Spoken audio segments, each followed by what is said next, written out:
Ryan Seacrest here. When you have a busy schedule, it's important to maximize your downtime. One of the best ways to do that is by going to ChumbaCasino.com. Chumba Casino has all your favorite social casino games like spin slots, bingo, and solitaire that you can play for free for a chance to redeem some serious prizes. So hop on to ChumbaCasino.com now and live the Chumba life. Sponsored by Chumba Casino. No purchase necessary. VGW Group. Void where prohibited by law. 21 plus. Terms and conditions apply. Hello, I'm Mick Manhattan. I know you're asking yourself, how does he look so damn good? I don't really know the answer to that question. I was just born this way. Maybe it's in the genes. Maybe I'm just an enigma. But thank you for watching nonetheless. I'm not full of myself. I promise you, I am just as amazing as I come off every episode. But I want to thank you for listening and watching with us. This episode, of course, is brought to you by Manscaped, one of my favorite devices in the world. They even gave me a nice little tote bag. How do you like that? Now, if you were asking yourself, well, Mick, what's Manscaped? Well, many of you, like me, years and years ago, found out you can actually shave your downstairs and make it nice and pretty for whomever you choose to share it with. Well, Manscaped helps you with that, and it is the pinnacle in shaving the downstairs. That type of technology comes once in a lifetime, and it has come in the form of the Manscaped Lawnmower 3.0. That's what this friendly little device is right here. And it keeps your family jewels all prim and proper, and they have plenty of other things to go around with it. They have the ball deodorant, they have the conditioner, they have everything else to keep you smelling and looking beautiful for whomever you decide to share it with, even if it's just the mirror. So thank you for watching, and thank you for supporting us with our sponsor, Manscaped.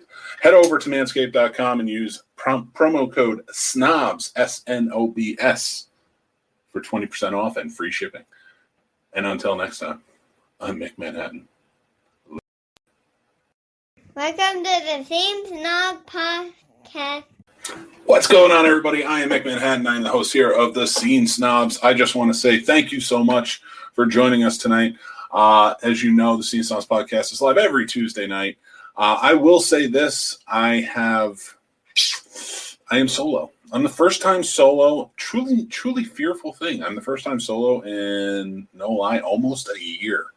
I used to do the show solo, but, I have taken on the Madman, and he has shot this show to perfectionism, if you will. I can't speak without him. I'm really a mess without him. But I do have a great show for you planned tonight. We are going to be touching down on some very fun topics. I have two very special guests from the Showboys podcast. Mike and Nick are here, and they're joining us. We are so excited. So I'm going to bring them on. But before we do, I do have to say we have something else going on. Just earlier the other day was the Snobbie Awards. And one of the winners, and I'm going to bring them up for Best Movie TV Podcast, Monster Movie Happy Hour, which is a truly great podcast. If you guys haven't heard of it or haven't listened to it, you should. They were unable to be there that day. They sent in during the show a very cool little video, which I'm going to play for you because I feel like everybody deserves their time to shine. They are winners of the category, and so I'm going to play that for you right now before I bring Mike and Nick on.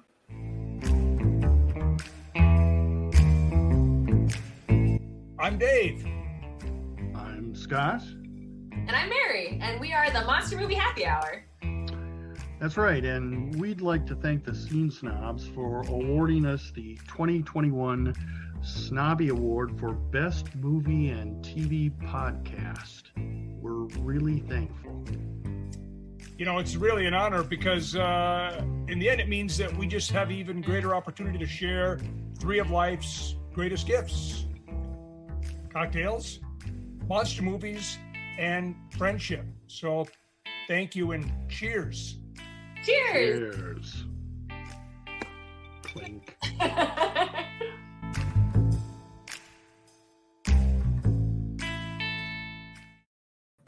And we're back. And I just want to thank Monster Movie Happy Hour and congratulate them on their win. It was truly fantastic. Well deserved. What's up, gentlemen? Hey, congratulations.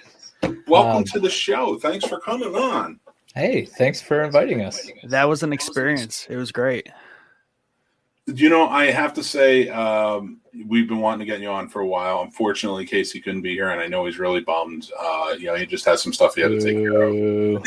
No, the poor guy, he deserves it. I will say this, though. We are, your show is one of my favorites, and I think I've talked about it on our show a few times. So, I do want to say, and I want to say it to everybody, if you haven't checked out the Showboys podcast, go check it out. But before we get started, I want you guys to tell us a little bit about the Showboys podcast. Sure. So Nick and I have been working together for several years now at our day job, and one thing we would always do is talk about what movies or shows or games we were watching or playing. And last summer, early fall ish, late summer, we were just like, hey, why don't we do this as a podcast? We already talk about all this stuff anyways. So we started the Showboys, and we cover everything from TV shows, movies, video games, web series, all that content that's in between there. And everything that touches it, which is great. Yep. That is awesome. And you know what? You guys have had some great shows recently, especially. I don't want to. You have great shows all the time, but recently you've been covering some really fun topics that I've just been kind of going on and on about. But what is your planning process? We're going to get into the fun stuff in a second, but I do want to ask some questions and kind of get everybody aware of Showboys. What's your planning process with everything? How do you know week to week what you guys are going to go talking about? Sometimes the planning process is good and week well thought out, and then sometimes it's like, oh man, we have a podcast in 2 days. We should probably think of something to talk about. But I don't know, Nick. You wanna elaborate on our process? Yeah, I guess we never really put ourselves in our episodes in a box, right? Because it's all very conversational, unscripted, just really what makes sense to talk about. So, I mean, we're always coming up with things to talk about on each episode. So really we're just kind of kicking different things down the path, and we try to keep up with what we think of to talk about, but also bring on current happenings, right? So Kong vs. Godzilla came out, we're going to do an episode on that, right? And kind of stay with some current topics, but then also touch on the wider reaching things. So it's kind of a process. We kind of just kick ideas back and forth, and it's just a constant kicking of the cans. Yeah. Well, I was wondering too, because you guys also have the companion series, which I was recently on for Falcon and Winter Soldier. But you never really seem to do too many. You pick one show at a time. Mm-hmm. How do you go about is it just you try to focus on the bigger shows, or how do you pick your companion pieces? So we've had 2 companion series so far. The first one was season 2 of The Mandalorian, and our most recent one was Falcon and Winter Soldier. We picked Mandalorian because Nick is a Star Wars fanboy to the T.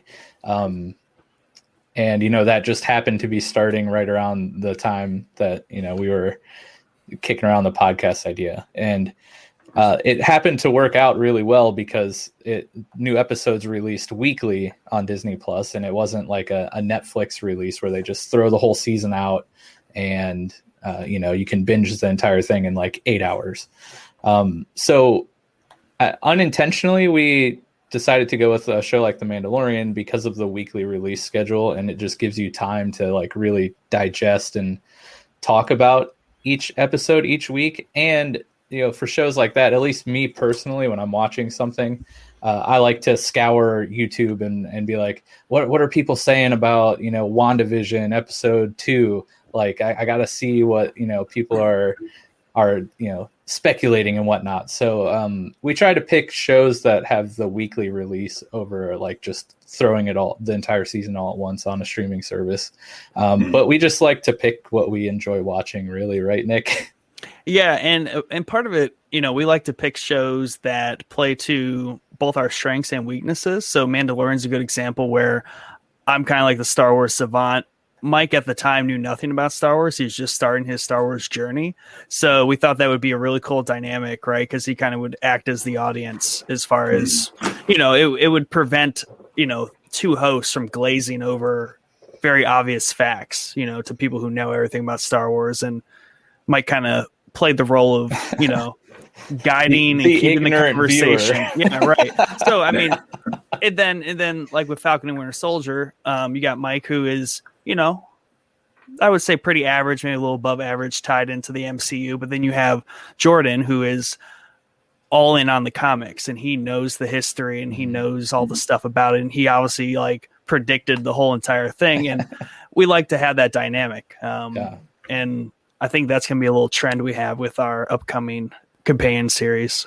Yeah, and I think the shows that serve those companion series the best are shows that have like a wider cinematic universe, for lack of a better word. But like Mandalorian was great because the Star Wars universe is huge, and there was so many little Easter eggs and tie-ins from other shows and other Star Wars properties that like made it really fun to break down every episode, because you had to like really keep your eyes peeled to see what they were trying to throw in. And same thing with Falcon and the Winter Soldier. We all know the MCU is massive and just continuing on as strong as it has ever been. So I don't know, we have another companion series coming up here next Sunday, week. This Sunday is the episode 0 pre episode of the whole series for the Bad Batch. Heading back to the Star Wars universe. Back to Star Wars. Yeah, it's gonna be a long one. 14 episodes. It's a lot of weeks. I realized that after committing to it, I realized how long it was, and I was like, oh well. I will say it does kind of work out in your favor, because like you'll do Mandalorian season 2, and then not too long after Falcon and Winter Soldier came up, and maybe a few months, but then like at least now you have the Bad Batch starting right up, and then probably Loki or something at that point. Yeah, we're kicking around the idea of a Loki companion series. That show also would just be a great one, because there's going to be so much craziness in Loki, especially with them going down the TVA rabbit hole. And Loki's just a fun character, so that would be a really fun show to do. Oh yeah, I'm definitely excited for it. But I am glad that you mentioned Star Wars. I should plug right now, especially since he's not here. Next week is our special May the 4th be with you episode. As you can see, Casey and I go back a long way when it goes to. I love the stash, man. Oh yeah, and it was funny. I had a full beard that was down to my chest at that time, and this was Halloween 7 or 8 years ago. And I shaved it all off into a stash, and Casey was pissed because he's like, "We're getting Chewbacca and Han." Yeah, but we have a very special unsung hero of the Star Wars world of the original trilogy, who will be joining us for a special interview. I'm going to keep that a secret for now, and we are going to be playing a game called Stump Casey at Star Wars, and we're going to invite people to come in, ask him questions, and see if they can stump him. So it's going to be definitely exciting. I will say, I want to congratulate you guys on your win for Best Audio and Podcast. Thank you. You guys, and they can hear you right now as to why that is definitely a wonderful award for you guys to win, because you have fantastic audio, which is important. Thank you. I was really surprised that we were able to take a Snobbie home. I was honestly surprised that we even got nominated in the first place. So, it's such a distinguished award. Hey, we're working on it. All right, I saw those Oscars. I know we're way more distinguished. Best audio too. I guess we didn't realize how good we sound. I don't know. Yeah. We didn't. We don't. I guess pride ourselves, but now I guess we should. We won a Snobbie off of it. Yeah. So. And now I'm going to take every opportunity to, whenever I announce, maybe at beginning of episodes, like, "Hey, welcome to Showboys, an award-winning podcast." Like, there you go.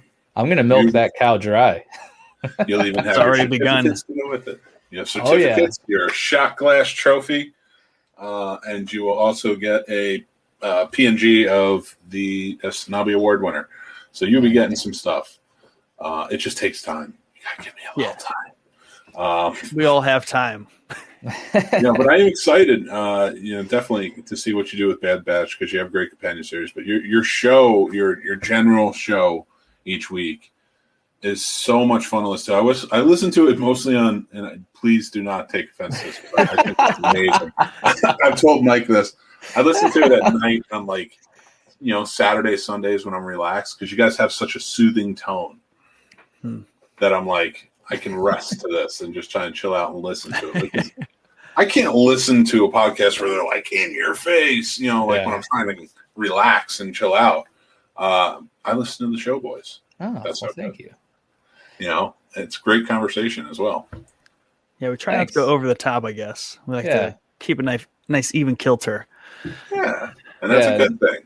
The conversational aspect, too, is something that we really try to, hammer home, right?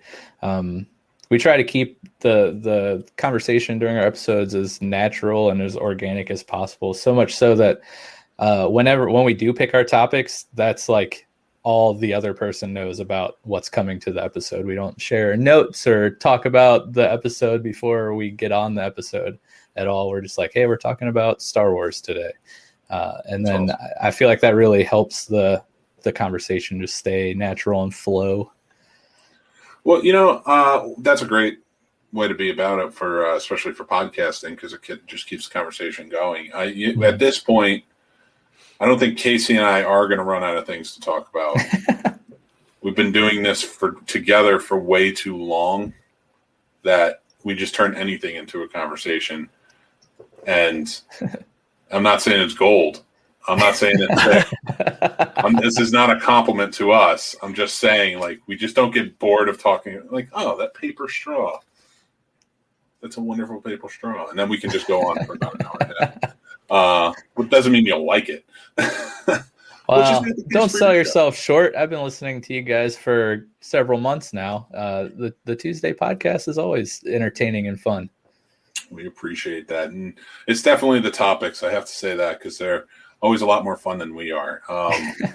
In fact, tonight's topic, and for anybody watching, please feel free in the comments to join in. We're going to be talking about movies that everybody hates and say are terrible, but you can't help but love them. And it could be multiple movies. And I wanted to ask you guys, I know let's do this out to you. Let's name one for now, and then we can always kind of keep going down the line. I don't even want to call these guilty pleasures. I want to call these movies that when you tell people, they kind of give you that look really? Seriously? And I'm going to kick it off because I know a lot of people. All right. I love the Eddie Murphy movies, not just the old ones. All of them. So I love Metro. I love Showtime. I love Pluto Nash. They're terrible. They're terrible. But I love them, and I love him in them. I just think he's great, and I don't understand why they get so much hate.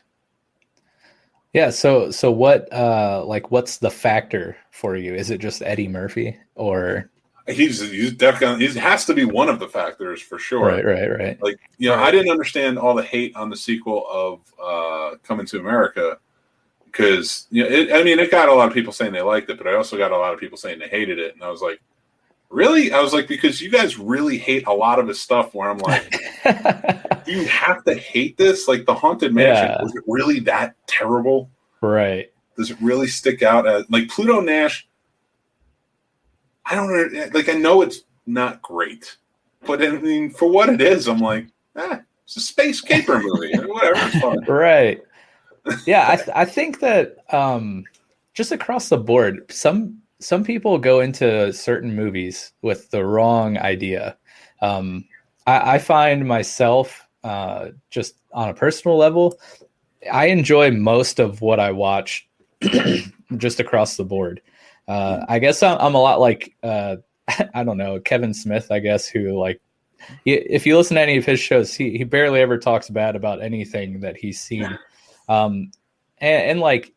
He appreciates the art. Yeah, and on top of it, okay, you go to see Jurassic Park 3, right? You're not going to see the most life-changing, plot line, like the most genre-bending storytelling. You're going to see dinosaurs like fight other dinosaurs and Chris Pratt ride on a motorcycle or something. I don't know. So like when movies like that get a ton of hate, it's like, what were you expecting to see, really? Like, were the dinosaurs fighting each other? Were those scenes cool? Okay, then that's good for me, right?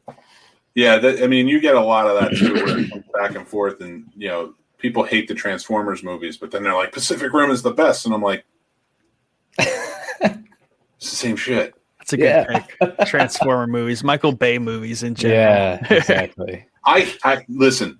He does not deserve the hate he gets. He does not deserve the hate. Am I saying his stories? I agree with you. By no means. No, I know. I'm talking to the people out there. Yeah. He does, like, Six Underground. Was it a great movie? No, but like, if I'm watching Fast and the Furious, stop putting Michael Bay down. Like, don't tell me go watch every Fast and Furious movie, which is actually kind of funny because somebody just commented every Fast and Furious movie except for 2. And I would disagree with you. I like 2. Yeah. I like 2. That captured a time. That captured a period in like America right there. That's a perfect way to put it. It was and you know what it was? They each kind of had a different feel to them, and that was like the Dukes of Hazzard Adventures vibe. And I was like, I'm down with this. I'm fine with this. Right. I'd say my least favorite is probably Tokyo Drift, and I will still watch it. Right. I'll still go there. But that is a good choice, with those series. But like, I don't understand how people can say Ishtar, nice. I like it. I don't understand how people can give so much hate to something. Like, again, let's go back to the Eddie Murphy movies I was talking about. You look at Pluto Nash and you're like, and I just have to go with that one. You look at Pluto Nash and you're just like, just aesthetically, it looks cool. It's a cool looking movie aesthetically. Take out the acting, take out the story, all that stuff you really, truly can judge. And I have people I know who are just like, I can't believe you like this movie, and they're filmmakers, and I'm just like, but I've seen your movies. And they don't look like this, and that's a problem. Maybe your story is better, and that's great. But strive for better to look. These movies look good. And that's the thing. Like, a lot of the people who give hate to, a lot of fans or audience rather, give hate to movies like this, and I'm just like Daredevil, I get. Yeah, that's the one I get. Like, that was pretty awful. It was just awful. I'm like, whatever, but I'll still watch it if it's on TV because it's still Daredevil in action. What about Green Lantern? Yeah, because Ryan Reynolds is a darling, and I love him. Yeah, true. It's hard to not watch what he does. Blake Lively is gorgeous. Ryan Reynolds is funny. Taika Waititi's funny in it. You still get a Green Lantern movie. It may not be great, but it's still Green Lantern. Valid points. Now, am I telling, like, am I going to tell my kids, like, you guys should check out Green Lantern? No. I'm going to say watch 89 Batman. That's where this goes. And that, but I have to report you to CPS there if you did that. Right? I will let my kids stumble upon this stuff and make their own choices. There you go.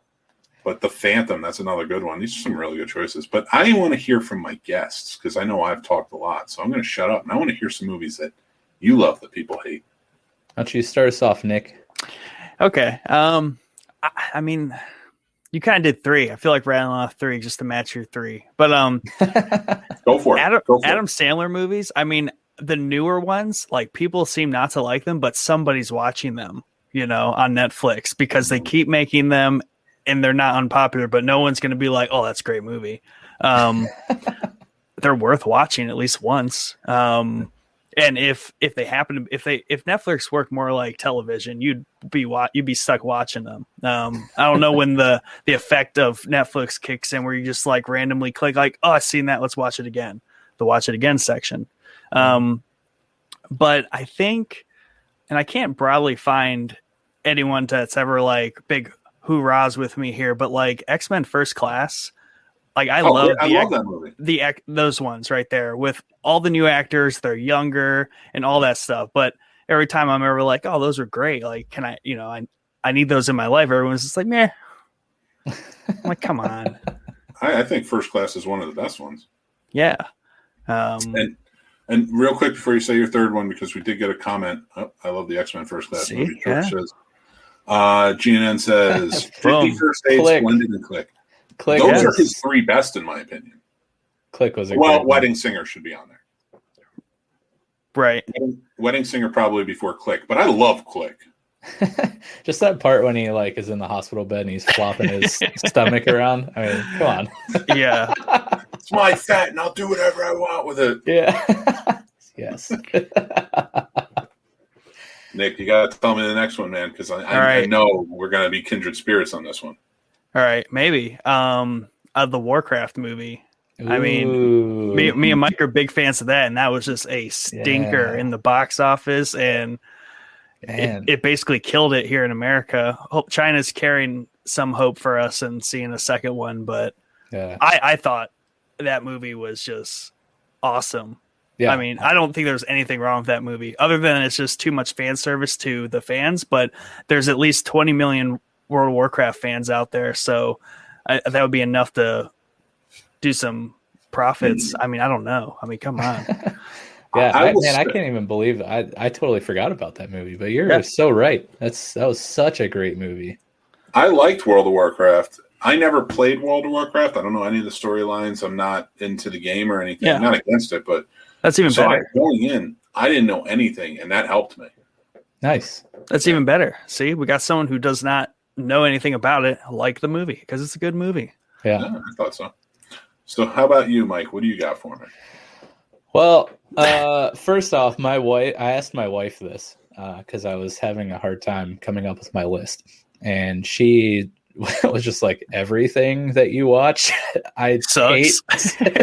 Like I can barely get through. So yeah, that aside, probably the most polarizing one on my list is Batman vs Superman. It's like top 3 favorite movies for me, and literally every time I say that, especially if someone knows I have a podcast about movies and shows, they're like, what's wrong with you? Like, your show did sucks. You see the same Batman vs Superman I did? All you guys talk about is DC and the Snyderverse. Go away. Yeah. Well, I'll tell you, when I watched it in theaters, I was very let down. Being a comic book fan and growing up and loving those storylines that they were just kind of throwing together. But when I watched the Ultimate Edition not too long ago, I fell in love with it. Yes. Yeah. I don't know. I love the Snyderverse take on Batman. I love Ben Affleck as Batman, which also gets me a lot of slack.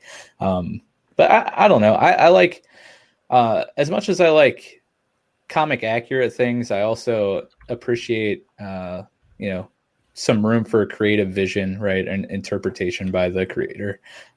So the different take on Batman that we're used to seeing, especially over like the last 20 years or so, it was interesting and not really expected. So I think that like scored at some points in my book. Yeah, and I don't care what anybody says. I remember at that moment when Ben Affleck showed up as Batman and said that he was going to direct his own Batman movie. Everybody was on board. I don't care what anybody says. I know. In the beginning when he was first announced, people were like, eh. And then they saw like he got in shape for it. And then the movie finally came out and they were like, he's still a good Batman. I want to see his movie. Yeah. And I still do. Yeah, same. And just like, I don't know, having an older Batman who's like super, well, at least at that point was jaded, like jaded, cynical, like he was just over what he was trying to do his entire life, right, as Batman, just defeated and ready to hang up the cowl. And you saw in that movie he was just didn't care about his code anymore, like he was just done. Mm-hmm. And then seeing the change in character in Justice League and his like redemption arc, I guess. I don't know. I love that movie. It's still one of my favorite movies. It probably will be for a long time. That's awesome. That's a good choice, but I feel like it's going to be more beloved as we go on now that people like the new Justice League movie. Mm-hmm. I have a feeling, especially the Ultimate Edition, is going to be more beloved. So I am looking forward to it. seeing that happen and maybe getting more, maybe not from Zack Snyder, but more of that situation. Fingers crossed. Right there with you. Game movie Battleship. That was a tough one. Battleship. That was a tough one. No, I forgot they made that That's movie. worth watching like multiple times. That's a good just have on TV. I forgot about that one. Yeah, that I don't know, but I'm actually a game movie that I'm actually anxious for right now is New Guy or The Guy or whatever with Ryan Reynolds, where he just plays like a guy in a video game who is just kind of an everyday person, keeps getting killed, and then he decides to become a hero in the game. Yeah, that does look pretty interesting. I'm surprised that it hasn't hasn't that like the trailer for that movie been out for quite some time. Like I feel like that movie should have already come out if it hasn't already. New Guy. Or is it already out? It's supposed to be out in December, but I don't know what happened. Free Guy is what it's called. Free Guy. I agree with that last comment about Keaton, though. He's a great Batman. Here's why he is a great Batman. He's 100% a great Batman. I'm glad he's coming back. But here's why I'm gonna tell you that you're wrong, George, in the most loving way possible. I would be fine with Keaton being the only Batman throughout all of these years, but he left. And when an actor leaves a role like that, fine by me. But we gotta let go the love for that one person. We gotta. Now, I'm not saying you have to love everybody who's been in that role since, but you gotta at least like respect a lot of them who stepped up and tried. Speaking of Keaton, have you seen that movie Birdman? Great movie. Oh yeah, I love that movie. I love that movie. So good. And even that caught some crap, and I was like, that was a good movie.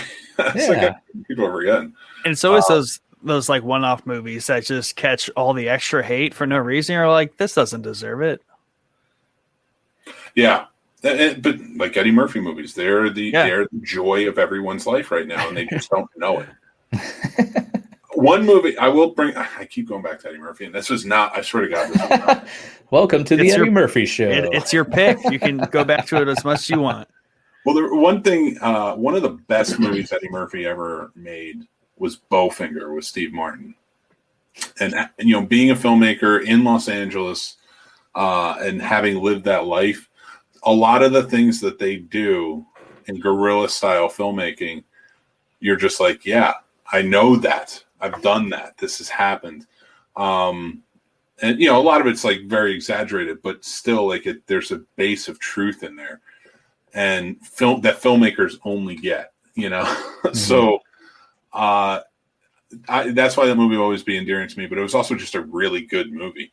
But because of the movies that surrounded it that get so much hate that Eddie Murphy did, I think that one catches a lot of crap because I either find people who've never seen it or who just kind of remember it as like, no, that was one of Eddie Murphy's bad ones during those years. And I was like, this is one of the best movies he's ever done.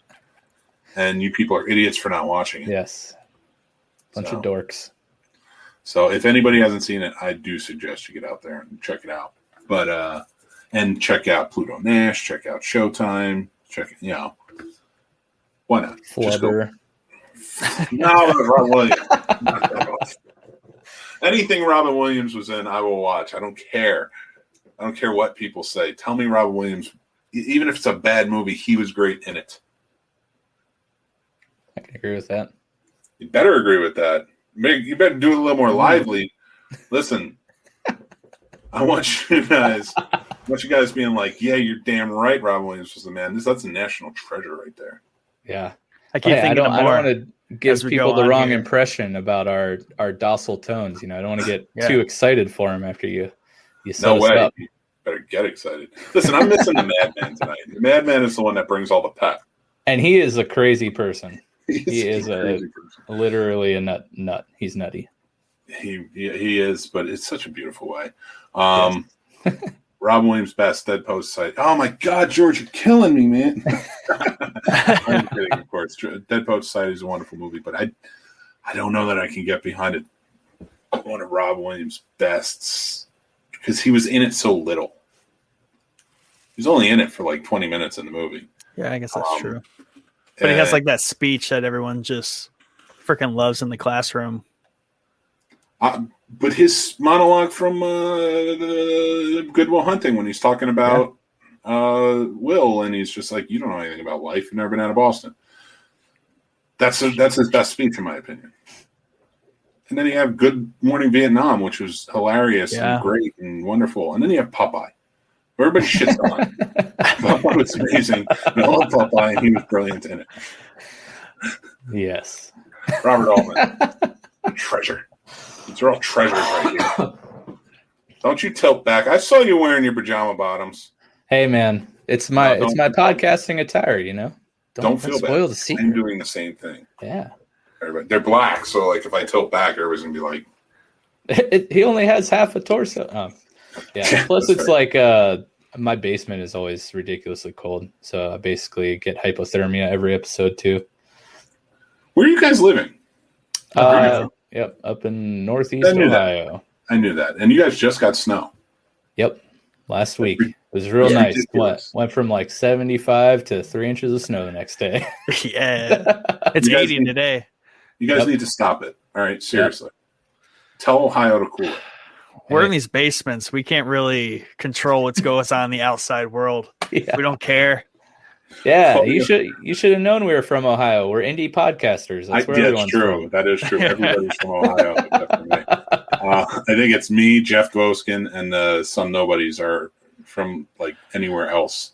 Yeah, you guys are close neighbors, though. Yeah, that makes you wonder. I'm close to you. I'm close to you guys. Not that far. Like 6 hours. Jeff's a Michigan guy, right? So he's right on the other side of us. Is that the running joke, though, that everyone's from Ohio? Like, that always sneaks its way into a lot of movies, the Ohio reference, because everyone escapes from Ohio, goes to Hollywood, and becomes somebody. I mean, there are a lot of musicians from Ohio. Yeah. You know, like astronauts. Ohio has the most amount of astronauts than any other state. Apparently. And serial killers, I heard we have a few of those. We got a North Texas crew here. That's awesome. I love it. Very nice. Very nice. Jeff, great. George, of course, is from Ohio. Ohio. Yes, IO. IO, baby. And we're back to 80 today. Yep. Well, here's the thing. I don't care about the weather in Ohio. Okay? Neither does Ohio. I care about so many damn podcasters from Ohio.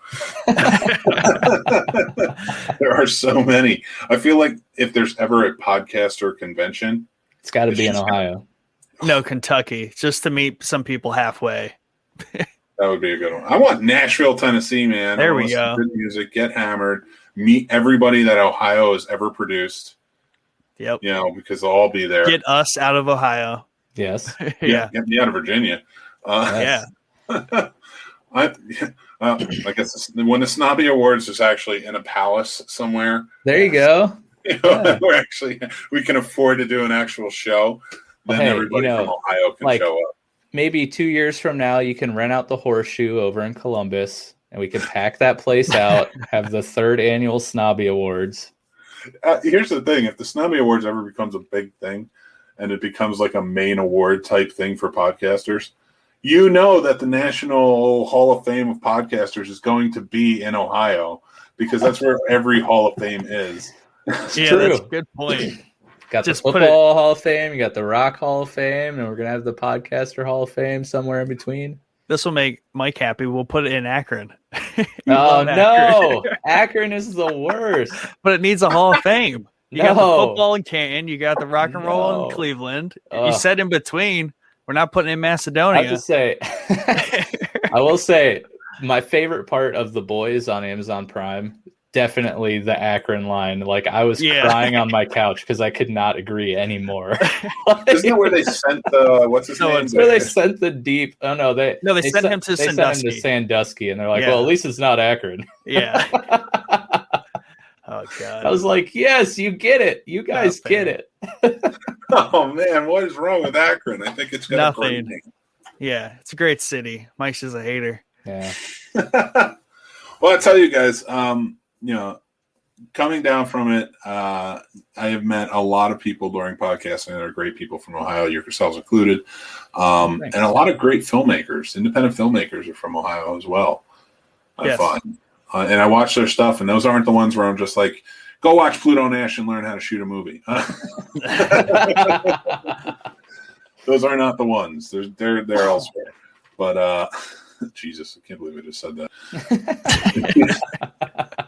Because you know that's going to be a sound bit somewhere at some time, and it's just like, that comes from me. George already clipped it. No, don't do it, George. It's out of context.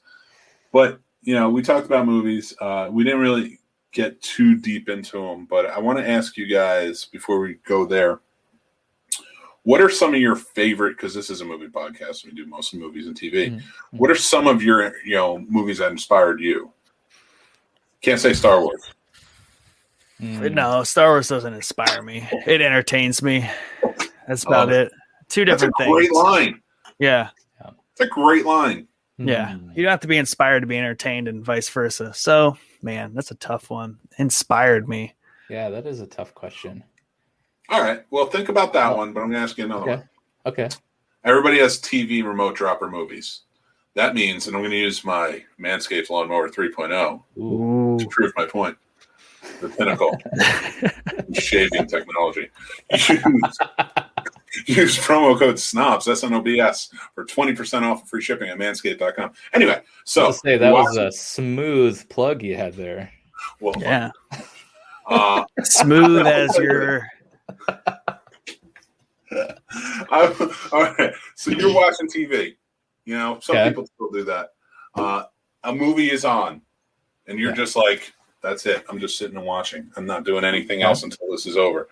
Give me your top 5 remote dropper movies. Top 5. I can hit you with 2 real quick. Now, wait, first, let me ask. These don't have to be movies that are actually on TV right now, right? Just any movie that if it was on. Like if it shows up on TV, that's the one that's going to stop. Superbad, 100%. I will watch that like 700 times over and over again. Scott Pilgrim vs. the World. I will stop what I'm doing like immediately and watch that. Nick, throw some out while I think of my other 3. All right, Iron Man. If any of those are on, watching that. Okay. Pineapple Express. Ooh. If that's on, watching that. Fast and the Furious. You just can't. You can't not watch those when they're on TV. 007. If one of those is on, it's going to pull you in. I think that was 4. Mike, back to you. I'll think of a 5th. Okay. Princess Bride. I would stop and watch. Yeah. So that's 3. All right, Mick, you go. I got to think of 2 more. My brain doesn't work I've got well. them. They're loaded. They're in the chamber, ready to go. All right, Jaws is one of them. Back to the Future is the one that literally, if it's on, my wife gets pissed if I'm flipping through and we have to go out somewhere. And Back to the Future's on. She's just like, no, come on. Shawshank Redemption is another one. Okay. What is it? Roadhouse is another one. If it's on TV, I'm just like, I'm watching this because it's amazing. A Few Good Men is one. Nice. And there's a few Star Trek movies. Like if Wrath of Khan is on, I'll stop and watch it. If 4 is on, The Voyage Home, I will watch it. 6 is my favorite one in the series, so I'll watch that anytime. And First Contact, I will definitely watch. Okay. So like those types of movies, like if those are on TV, I'm in. I'm ready. Another one that pops into my mind because I've literally stopped what I was doing to watch this was 300. Whenever that's on TV. Oh yeah, nice. That's a good one. The Natural for inspirational movie. I love that, George. That's a really great one. Remote Droppers, Shawshank Redemption. Nice. Troy Gladiator. Yeah. Men in Black. Men in Black, so good. Troy and Gladiator, solid ones. Like that first one. Oh, it's classic. So good. I like them all. Like the second one, I get. I don't understand all the hate. Again, that's another one that I don't understand the hate, but I do know that it's inferior to 1 and 3. In my opinion, was the best. And Demolition Man's a great choice. Also, if Rocky 4 or Rocky 3 are on, usually I'm like, I'm watching this. Can't go wrong with those for sure. So when you say what movie inspires you, what do you really mean? Like, how inspired? I'm talking just any kind of general inspiration. Like if there's something like, if a movie pops on, like for me, like perfect example is I was a football player in high school. I was actually played a lot of different sports, but like football was one that, I bought into the cult. Like when we had the speeches and stuff like that, I was like, yeah, I'm going to play harder than ever before. So like something like Any Given Sunday, when he gives that speech at the end, I mean, the whole movie I love, but when he gives that speech in the end, I'm fired up. I want to go work out. Like, or like Rocky IV, when Hearts on Fire starts playing and that whole montage comes up, I'm like, I'm in 100%. Let's go lift some boulders.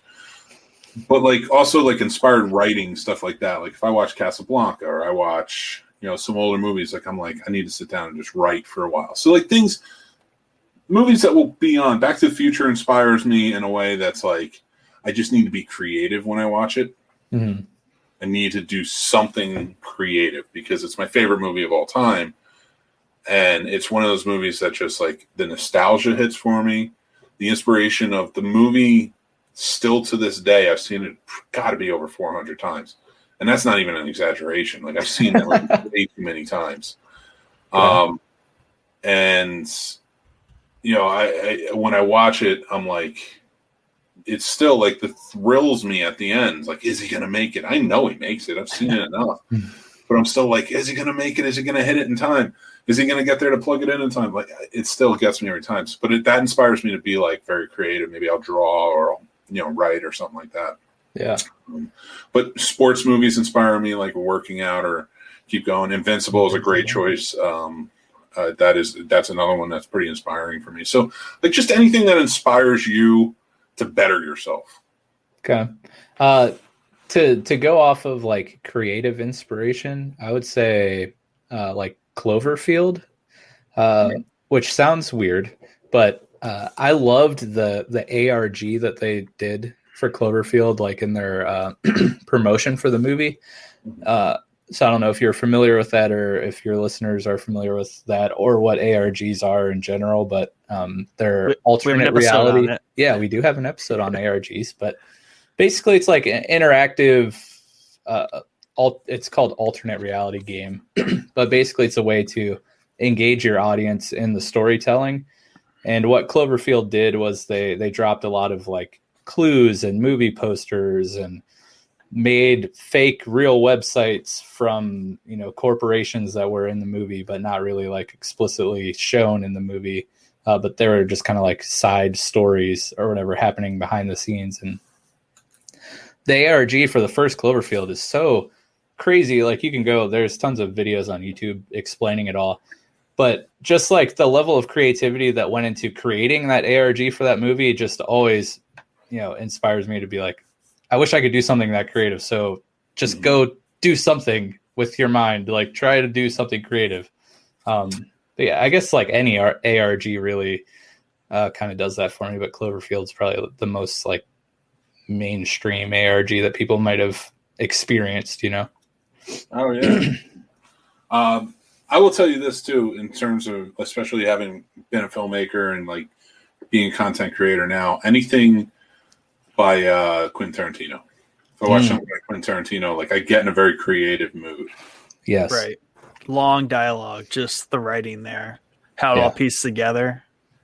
But all of his dialogue, as long as it is, it's still snappy and it keeps you engaged. It's not long if you like that kind of stuff. Like it all just flows very well together. And that's the way he writes and the way he sets that all up. That's where you're thinking about lines that were said an hour ago in the movie because of dialogue that's being said. You're like, holy crap, like that conversation is still going, or that, that piece of dialogue still matters now. Like everything's just snuck in there. Yeah, for sure. Len says, co-host of BTB podcast, Under Siege 2, so bad it's great. Classic one-liners. It's all great action. I will tell you, yeah, I definitely get that when you say like, it does catch a lot of hate, but still you got to kind of love it. But I just one of the things that inspired this was because DMX died. I watched Exit Wounds recently. I didn't seek it out. It was on TV. It was not a remote tracker moment, but I was like, DMX died. Let me watch this. And Michael Jai White's in it, and I will watch anything with Michael Jai White. But so I sat and I watched it, and I'm just like, man, Seagal, you're just not good, man. Just not good. It's so sad. The Steven Seagal hype train back then, I still don't get it. If you go down the rabbit hole of like Steven Seagal, he started out as building up to be an action star because when the martial arts movie boom happened in the 80s and 90s, he was like somebody who stepped up, a good-looking guy who could do martial arts. He was a poor man's Jean-Claude Van Damme. Right. But Jean-Claude Van Damme started out as a poor man's like Chuck Norris. You're like, but it's Chuck Norris, and you're like, what happened here? Like, it's like, that's a rabbit hole that's just kind of like the snake that's eating its own tail. Yeah. Things that came out of the 80s is a mixed bag of just, hindsight. Like looking back on it, you're like, some stuff is just amazing. Other stuff is super questionable. Like people forget. Yeah. Chuck Norris was a movie star when he went to Walker, Texas Ranger. He chose that life to be home by his He was like, I'm going to be out of movies and go to this TV show to be with my kids. And you look at it and you're just like, he was a legit, people thought he was stupid for leaving movies to go to TV. And that was like a 9 or 10 year TV show. Yeah. That was remade. That's right. The show's been remade. So like, I'm just like, what was the 80s? Was it the Breakfast Club movie that we remember, or was it this? Right. No one will ever know. No one will ever know. The Perfect Weapon. Oof, I don't know if I remember that. I don't know if I want. Oh, my wife told me that I also needed to bring up Anna and the Apocalypse for movies that I love that everyone hates. People hate that. I love that movie. Okay, I have a funny story though.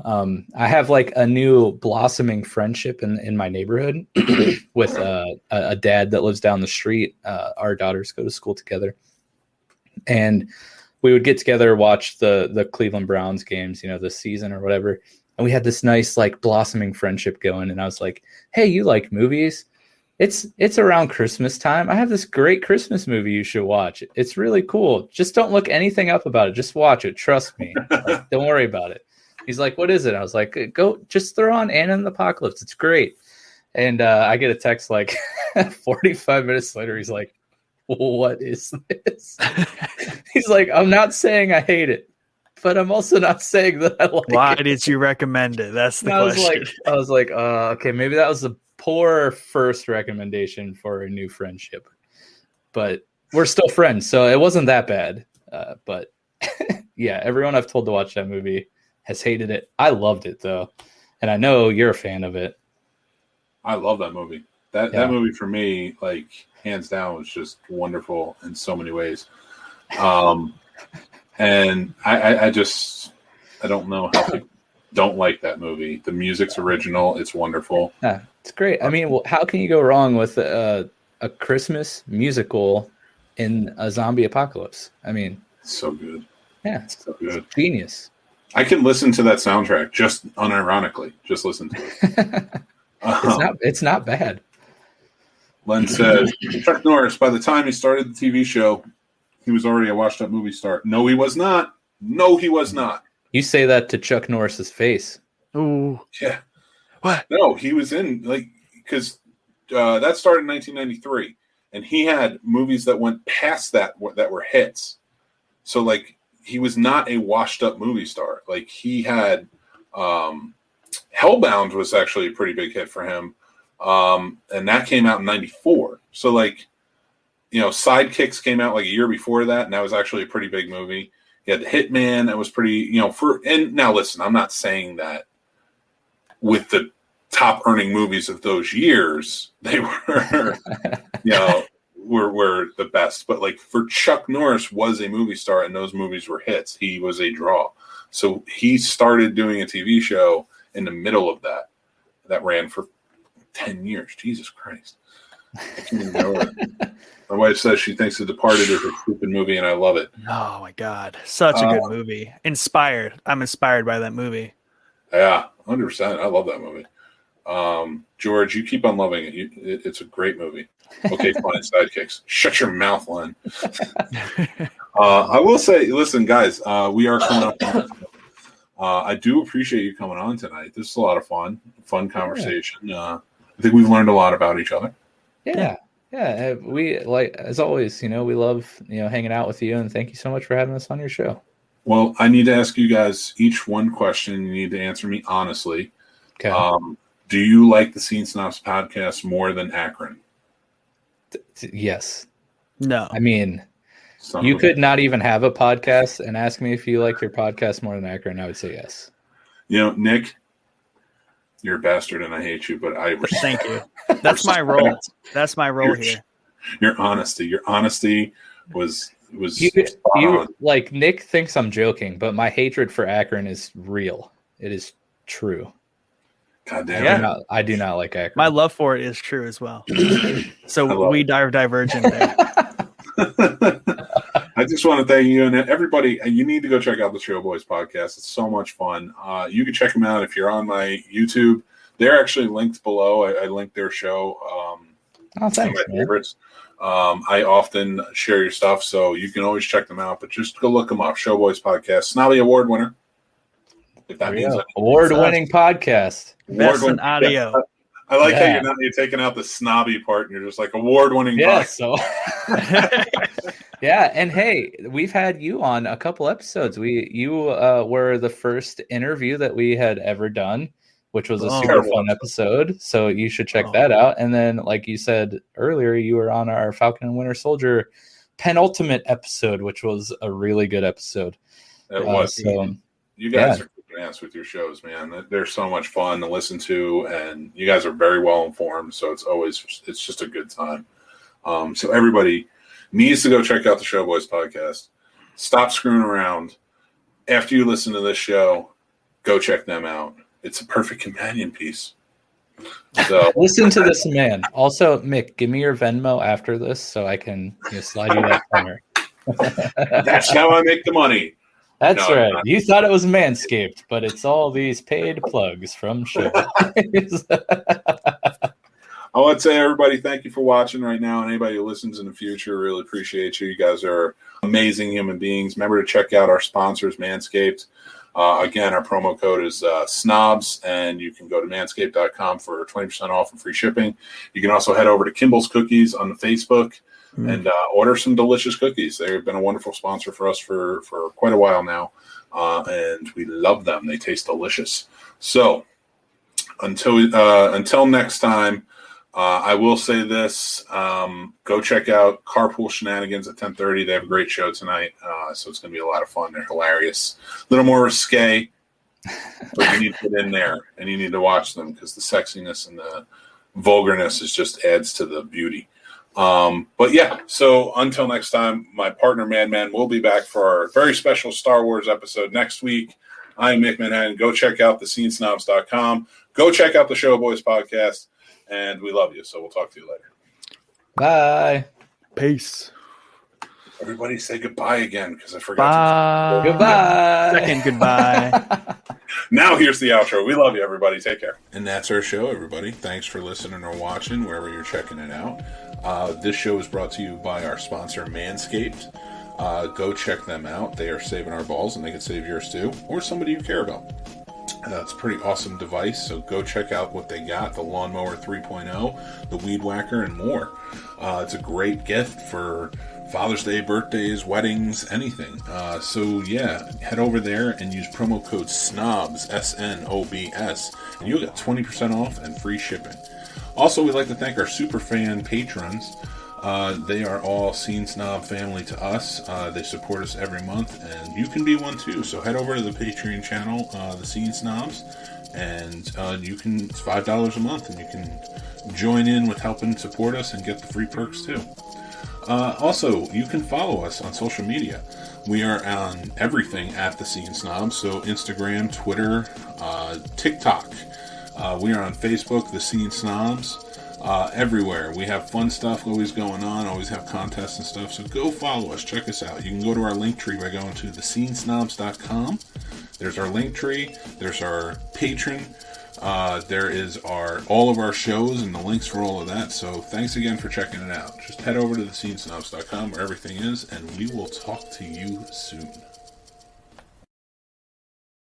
How to have fun anytime, anywhere. Step 1. Go to ChumbaCasino.com. ChumbaCasino.com. Got it. Step 2. Collect your welcome bonus. Come to Papa welcome bonus. Step 3. Play hundreds of casino-style games for free. That's a lot of games. All for free? Step 4. Unleash your excitement. Woohoo! Chumba Casino has been delivering thrills for over a decade. So claim your free welcome bonus now and live the Chumba life. Visit ChumbaCasino.com.